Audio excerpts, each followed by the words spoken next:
Cuenta una leyenda popular que en una ocasión iba un arriero, un modesto arriero, con un burrito ya cargado de años y escuálido. En ese burrito cargaba pellejas de vinagre y con ellas pretendía comerciar. Tanto el burro como el dueño estaban a punto de caerse por la inanición, por el hambre, pero estaban intentando hacer su negocio. En eso se toparon con un jinete que montaba un caballo blanco, un jinete enjunto, un jinete de no mucho tamaño, apenas unos 5 pies, poco más de 1,60 m, pero con ojos grises, una mirada de ave de presa, auténtica ave de presa. El jinete se quedó mirando al arriero. El arriero temblaba, no se sabía si por el hambre o por el miedo que le provocaba aquella imagen. El jinete le dijo: ¿Dónde vas? ¿Dónde vas con ese burro que está a punto de caerse? ¿Dónde vas con ese burro que parece casi una atracción de feria? El arriero le dijo: no tengo otra cosa.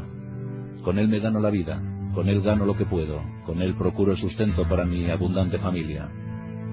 El jinete sacó una bolsa y le dijo: acércate al pueblo de al lado, llégate a la casa del herrero y cómprale una mula, la vende por 1.500 reales. Y son estos que van aquí. Le lanzó la bolsa. El arriero, estupefacto, cogió la bolsa y al instante escuchó las palabras del jinete. Este le dijo: ay de ti como no compres esa mula, porque has de saber que como te encuentre y no lleves la mula, irás el burro y tú por ese barranco. El arriero sabía que se había topado con un bandolero y sabía que la palabra de bandolero era inexcusable. Cogió la bolsa, contó y efectivamente había 1.500 reales. Con ellos se acercó a la hacienda del herrero y le compró la mula. Desde entonces su vida iría mejor. Un pequeño detalle: esa misma noche 2 hombres se acercaron a la herrería, sacaron sus facas, sacaron sus navajas y le pidieron al herrero la bolsa. El herrero dijo: no, yo no tengo nada. Los hombres le dijeron: ¿cómo que no? Esta tarde has vendido una mula y la has vendido por 1.500 reales. El herrero, viendo que su vida estaba en peligro, sacó la bolsa y se la entregó a los 2 hombres. Cuando estos se marchaban de la herrería, dijeron: los saludos, los respetos de José María el Tempranillo.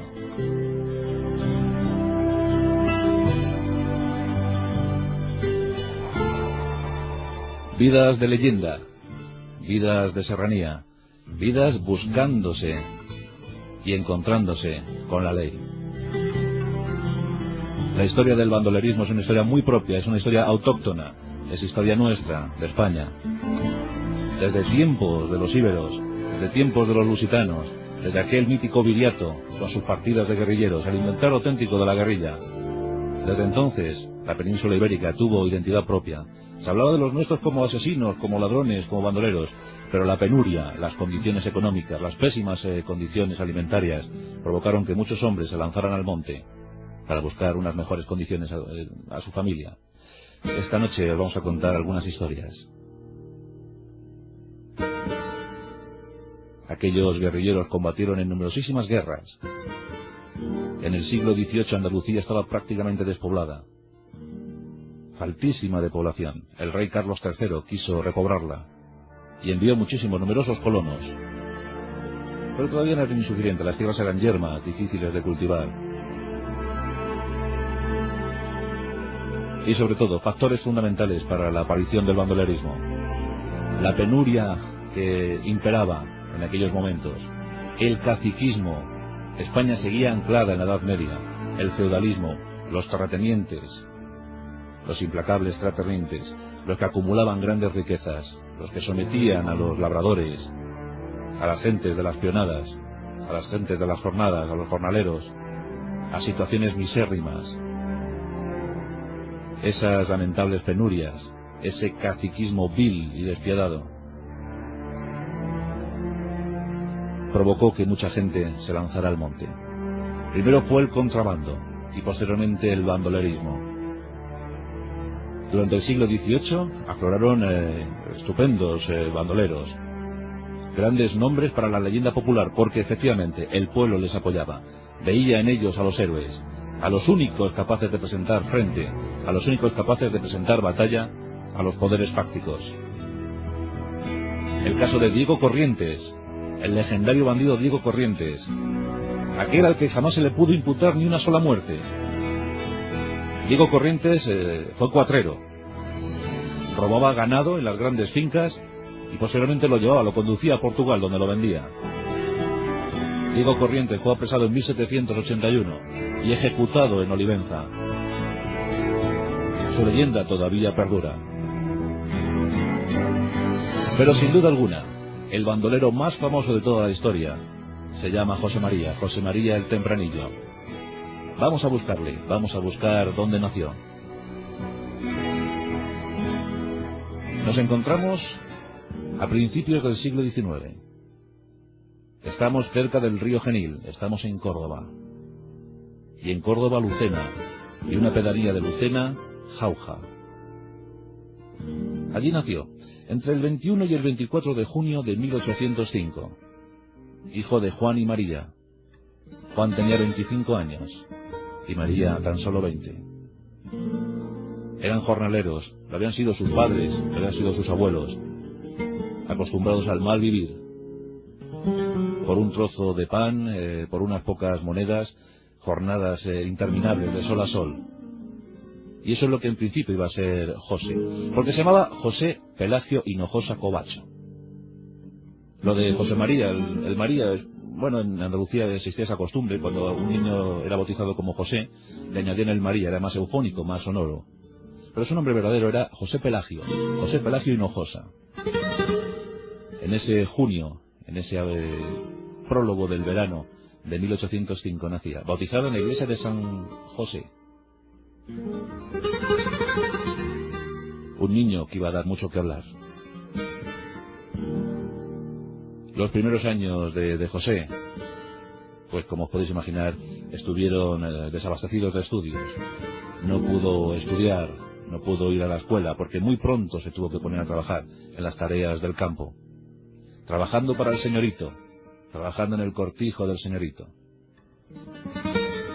La eterna constante en Andalucía de aquellos años.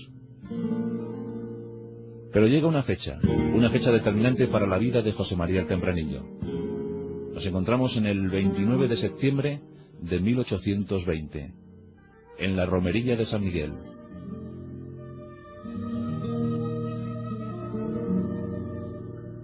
Sus exégetas, sus biógrafos, todavía siguen discutiendo la causa, el motivo que empujó a José María el Tempranillo a lanzarse al monte. Hay tres hipótesis.